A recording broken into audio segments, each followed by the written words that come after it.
Quero convidar os irmãos a abrirem suas Bíblias na carta de Paulo aos Romanos, no capítulo 3. No domingo passado nós falamos sobre a seriedade do pecado, o tamanho da nossa injustiça. Meus irmãos, isso é algo muito sério. E durante essa semana, preparando a mensagem, eu pedi para o Carlão para que nós cantássemos uma música de confissão e de arrependimento antes da mensagem. Sugeri essa que nós cantamos, mas podia ser outra qualquer que falasse nesse tom. E eu desconheço outra tão contundente. Porque, meus irmãos, se nós não conhecermos a miséria da qual nós partimos, se nós não entendermos a maldade que existe em nós, se nós não entendermos o potencial e a realidade do pecado em nós, nós estaremos limitados na compreensão do amor de Deus. Se nós não entendermos a profundidade do poço no qual nós estávamos, nós não entenderemos o tamanho da corda da redenção que é a cruz de Jesus Cristo.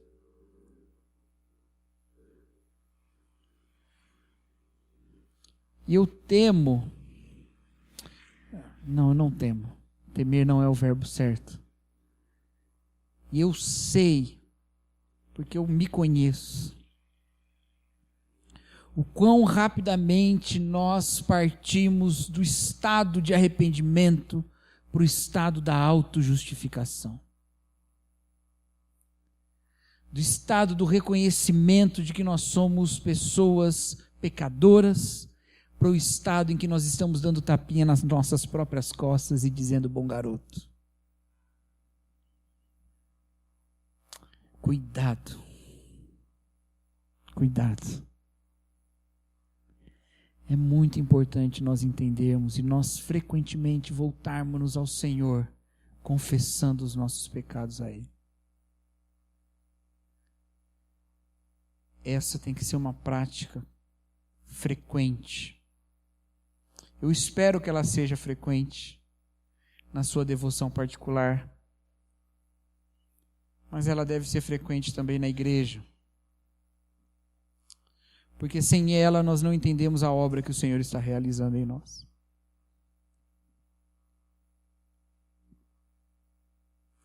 Sem sabermos a má notícia, nós não entendemos a boa notícia. O apóstolo Paulo escreve aqui em Romanos capítulo 3, que não existe nenhum justo, meus irmãos, não existe nenhum justo. Eu fico me lembrando dos profetas, dizendo, e um dos textos que ele cita aqui é o profeta Isaías, mas eu fico me lembrando dos profetas e os textos dos profetas no Antigo Testamento, que são carregados de indignação. Carregados de indignação. De homens de Deus que olham ao seu redor e falam, está tudo indo por água abaixo. Mas eles não estão falando, e às vezes nós entendemos errado os profetas porque a gente não atenta para esse detalhe. Eles não estão como nós no Brasil, e que nós olhamos o que acontece no país e dizemos, está tudo indo por água abaixo, está tudo indo de mal a pior. Não. Eles eram representantes do povo de Deus. Então é como se nós não estivéssemos olhando para um mundo secular, estivéssemos olhando para a própria igreja e falássemos, não há justo, não há ninguém fazendo bem. Quando Abacuque levanta sua voz, por exemplo, e fala ao Senhor, até quando, Senhor, eu vou gritar violência, violência, e o Senhor não vai me atender? Ele não estava falando de violência de povos estrangeiros contra o seu povo. Ele estava falando da violência do próprio povo, o povo de Deus, chamado para a paz de Deus. E era um povo mau. O mesmo povo do qual o profeta Isaías fala, que é um povo de lábios impuros, no meio do qual ele, com os seus lábios impuros, habita.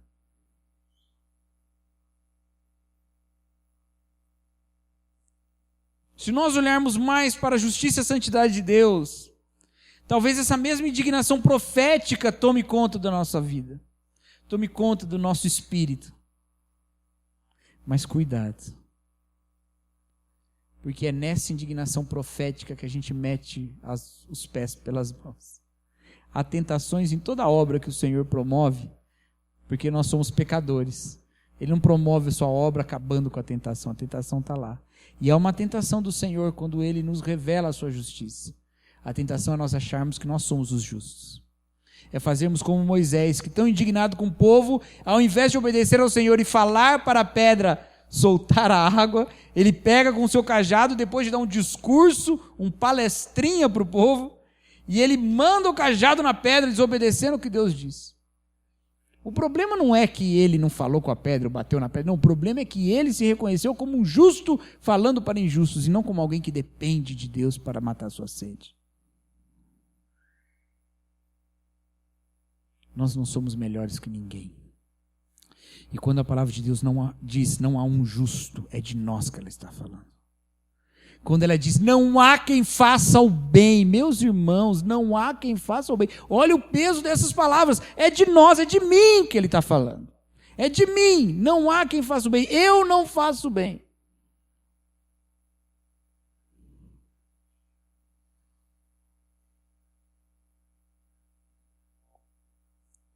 Que esperança há então? Muita esperança. Muita esperança. Sabe por quê? Porque essa esperança não depende, não repousa em pessoas más como nós. Ela depende e repousa na segurança do bom Deus.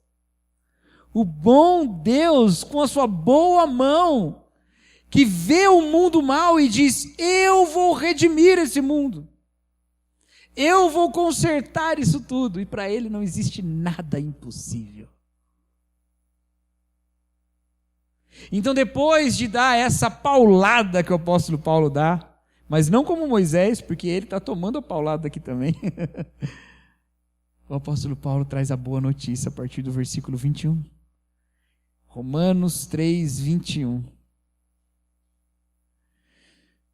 Meus irmãos, no fundo do nosso desespero, da nossa maldade, da insuficiência das nossas obras, vem esse texto.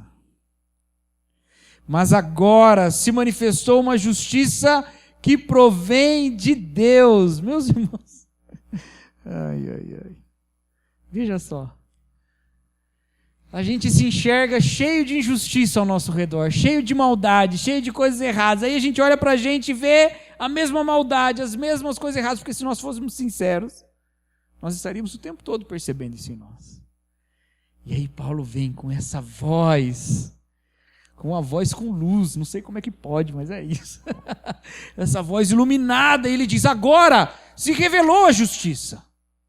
A justiça se revelou. Uma justiça que provém de Deus, porque se procurássemos a justiça em nós, não acharíamos.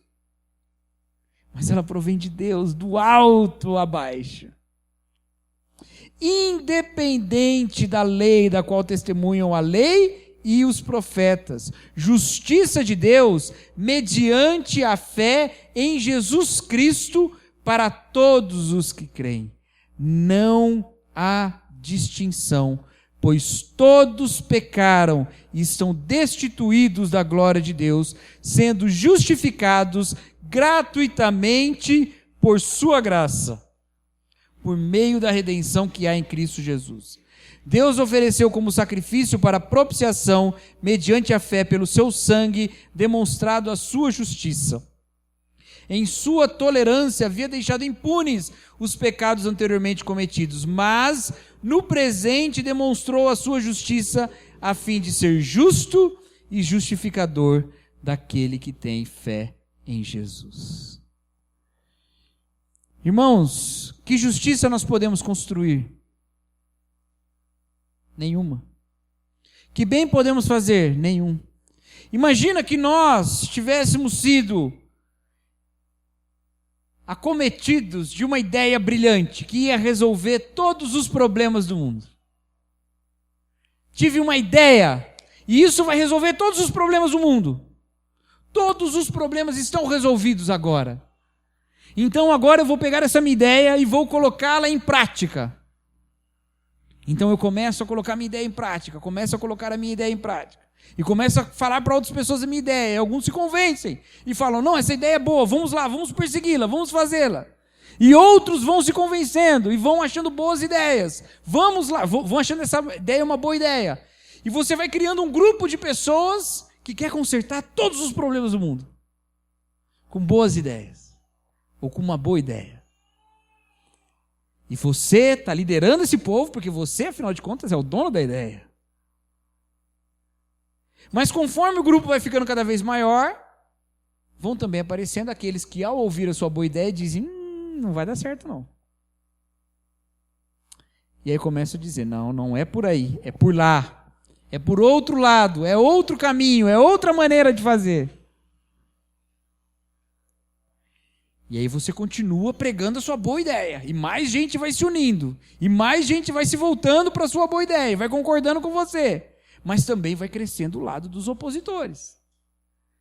Aqueles que ouvem a sua ideia e falam, não quero, não gosto.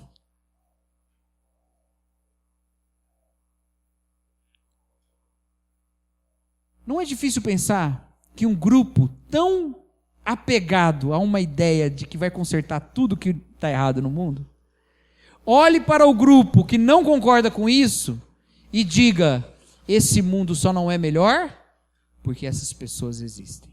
Não é verdade? Se eu tenho uma ideia que vai resolver todos os problemas do mundo, outras pessoas concordam comigo, a maioria das pessoas concorda comigo, mas uma minoria discorda, talvez eu me convença em algum momento de que o mundo seria melhor se essa minoria não existisse, porque eu tenho todas as soluções para o mundo. E eu só não consigo implementá-la porque um grupinho não gosta delas. Então o que eu faria? Talvez eu fosse mover essa maioria para acabar com aquela minoria. Não é? Quantas e quantas vezes isso aconteceu na história da humanidade?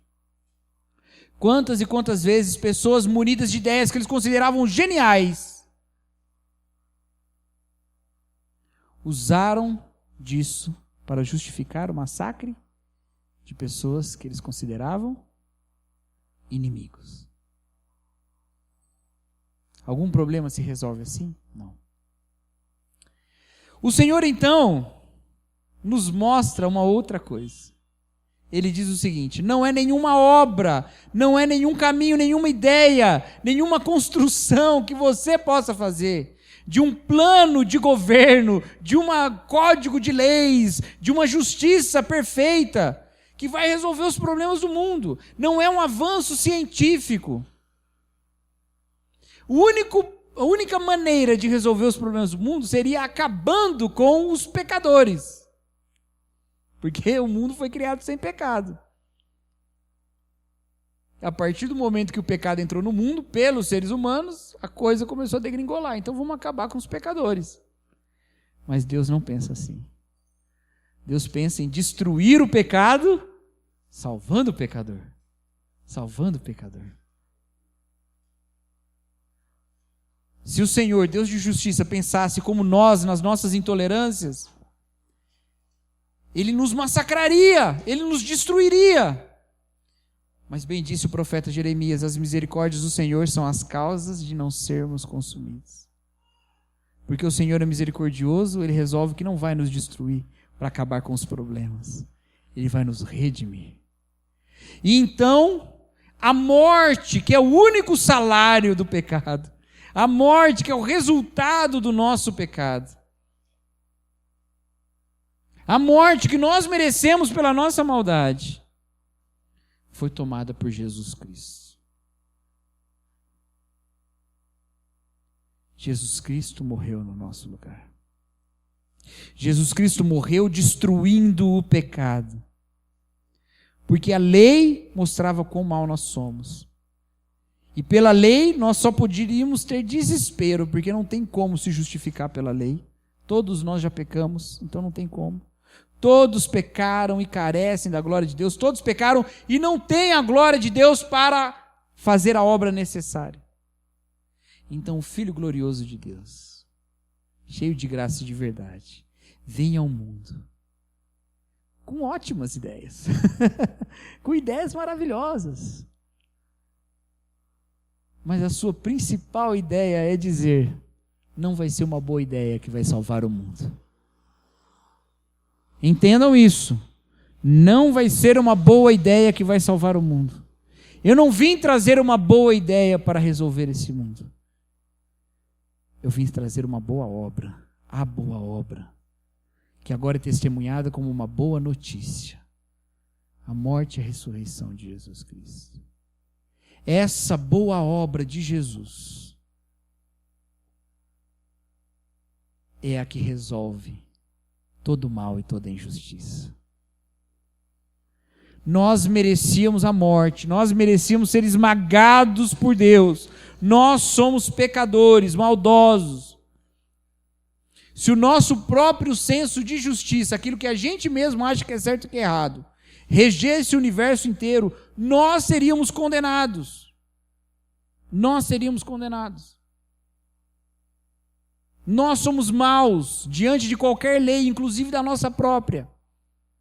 Mas Deus colocou todo mundo na desobediência, como a própria carta aos Romanos diz, para agir com misericórdia para com todo mundo.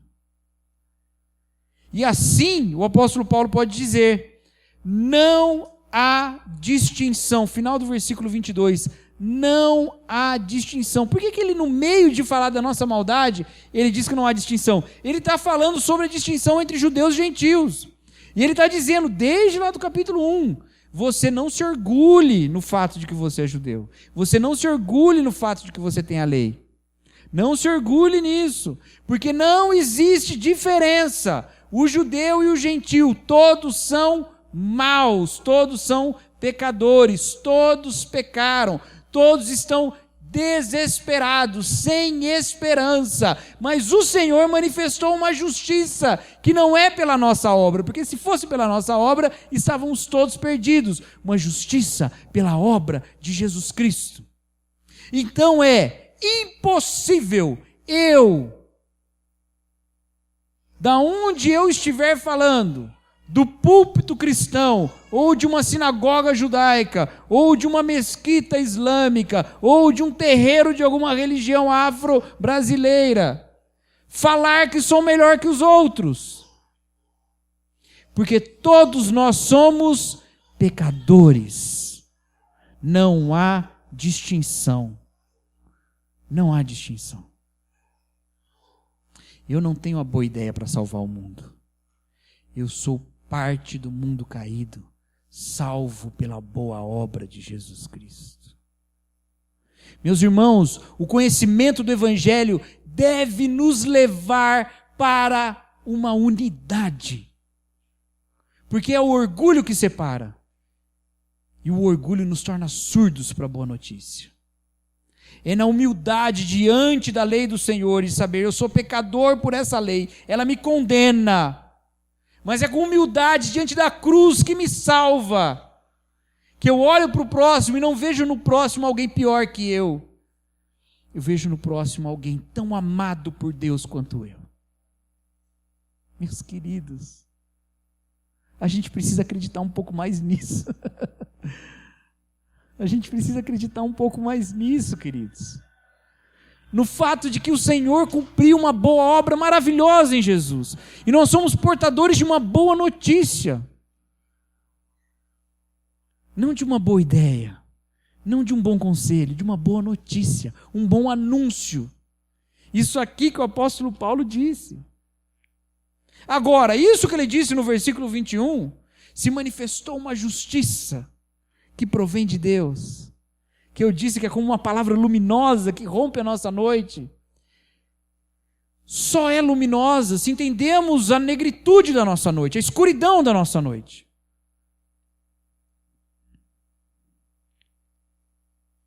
Por isso que é necessário que o homem se entenda como pecador, para que a palavra de Deus brilhe.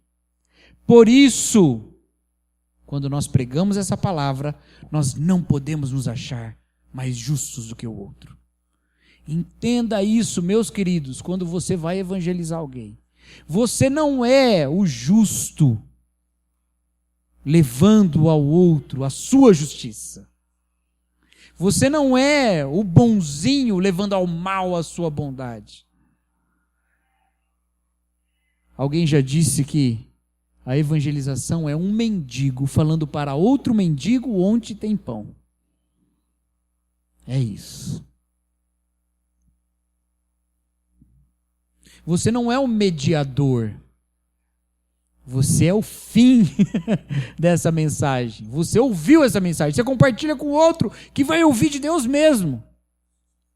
É como uma mulher samaritana que na sua vergonha se encontra com Jesus, vivia envergonhada. O Senhor conta toda a história da vida dela. Ela mesma diz isso. Toda a história da qual ela se envergonhava. E ele continua lá com ela. E ele continua dizendo que Deus procura adoradores que o adorem em espírito e em verdade. Ele oferece essa oportunidade para a mulher envergonhada ser uma adoradora em espírito e em verdade. Ela sai então de um encontro com Jesus, encontra os homens de Samaria, de quem ela também tinha vergonha. E ela diz a eles: venha ouvir esse homem, porque ele disse tudo o que acontece na minha vida. Será ele o Messias? Ela não chegou para esses homens e disse assim: agora o Messias falou comigo, ouçam-me. Não. Ela chegou dizendo: gente, eu ouvi uma coisa que mudou minha vida, talvez mude a vida de vocês. Vamos lá falar com esse homem. Ele olhou para mim sedenta no poço e disse que de mim ia sair água viva. Queridos, nós não somos os legisladores do mundo, porque a justiça não é nossa. Nós não somos os portadores das boas ideias e da boa sabedoria, porque nós somos tolos e fracos. É o Senhor que realizou uma obra, que nos alcançou no fundo do poço, no lamaçal, nos tirou de lá. E hoje tudo que a gente fala é: olha, eu continuo sendo uma pessoa que não é a perfeita, mas o Senhor me ama, o Senhor falou comigo. Venha ouvir o Senhor também.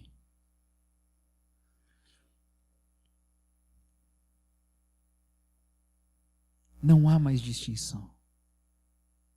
Não há mais distinção. Nós não podemos nos orgulhar. E é por isso que o versículo 27 começa falando sobre isso. Olha aí. Onde está então o motivo de vanglória? É excluído. Onde está a razão de eu mergulhar? É excluído. Baseado em que princípio? Na obediência à lei? Não, mas no princípio da fé. Pois sustentamos que o homem é justificado pela fé, independente da obediência à lei. Deus é Deus apenas dos judeus? Ele não é também o Deus dos gentios? Sim, dos gentios também, visto que existe um só Deus, que pela fé justificará os circuncisos e os incircuncisos. Anulamos então a lei pela fé? De maneira nenhuma, ao contrário, confirmamos a lei. O que ele está dizendo? Podemos agora nos orgulhar pela lei? Não, ela foi destruída, o orgulho foi destruído, foi excluído. Por quê? A lei o excluiu? Não, a lei só gera morte, condenação e orgulho para aqueles que não a entendem. Não, não é a lei que exclui o orgulho, é a fé. É olhar para a lei, se perceber condenado, estar no desespero diante da condenação da lei e alcançar então a fé. Então receber de Deus, dizer a Deus: Senhor, eu não posso, eu não consigo, é o Senhor que me salva.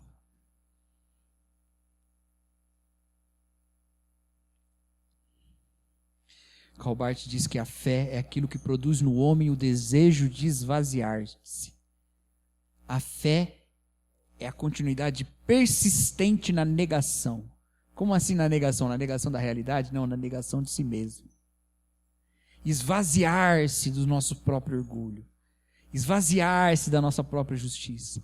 Olhar para Deus e dizer: Senhor, eu não posso, eu não consigo, eu não me salvo, eu não sou justo. Então pregarmos isso, eu não posso, eu não consigo, eu não sou melhor que você. Mas há um Deus que te ama. Porque Ele me amou. O pior dos pecadores. Então Ele ama um pecador melhorzinho como você.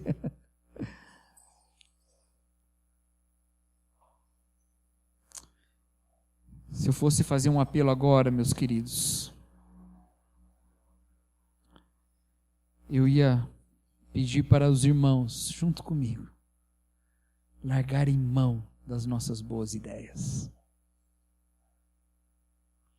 Largar mão da nossa própria justiça. Parar de pensar que a gente é a solução desse mundo. Vocês estão entendendo isso que eu estou falando? A gente não está o tempo todo achando isso? Que a gente é a solução para esse mundo?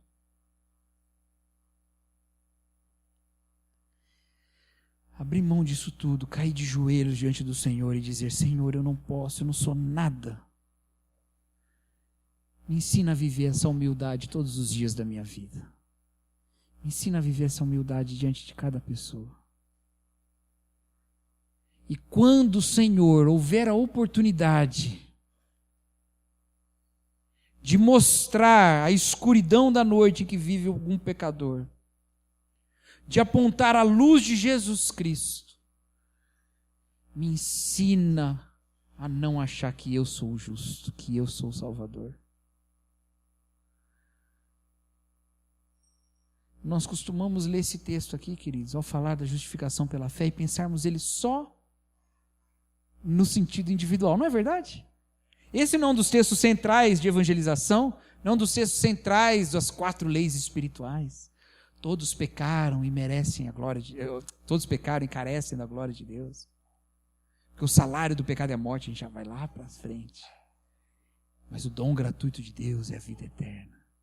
A gente completa um com o outro e a gente fala: você aceita Jesus, mas você percebeu que esse texto aqui não está com o propósito de te levar para o céu? Ainda que ele possa. Ainda que essa fé é a fé que te leva ao céu. Mas você percebeu que o tema aqui não é esse? Qual é o tema? O orgulho. O orgulho. O apóstolo Paulo trouxe toda uma argumentação de destruir o orgulho para dizer: não se sinta melhor agora. Glorie-se em Cristo. Olhe para Cristo. Glorifique a Cristo.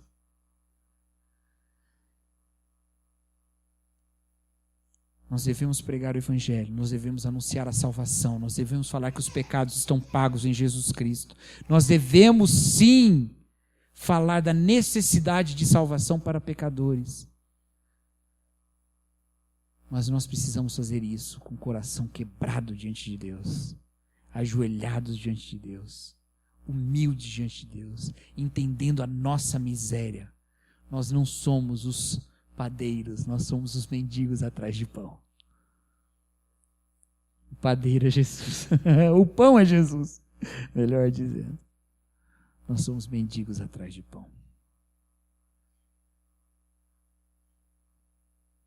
Então agora, meus queridos, nas nossas reuniões familiares, diante dos nossos irmãos, dos nossos familiares que não creem no mesmo Senhor Jesus Cristo que nós não nos portamos diante deles como pessoas superiores. Nos nossos ambientes de trabalho, com os nossos colegas que fazem coisas erradas, nós não olhamos para eles como se nós não fôssemos da mesma laia. Isso quem faz é fariseu, que olha para o publicano e fala: obrigado porque eu não sou como ele. Nós não somos um clubinho de pessoas melhores. Nós falamos isso domingo passado, falamos isso agora de novo. Nós somos um povo que no meio do seu desespero foi alcançado pela mão redentora do Senhor. Você pode dar um glória a Deus agora?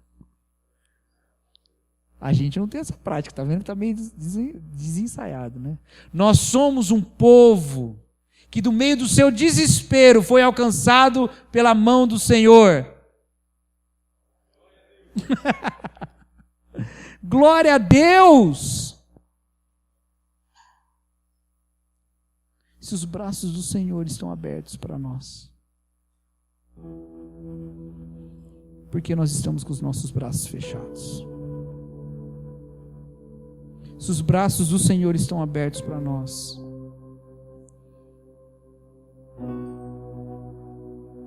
porque nós estamos fechados nas nossas sinagogas.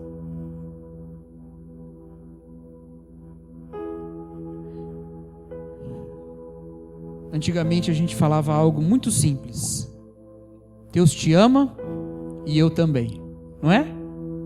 Deus te ama e eu também.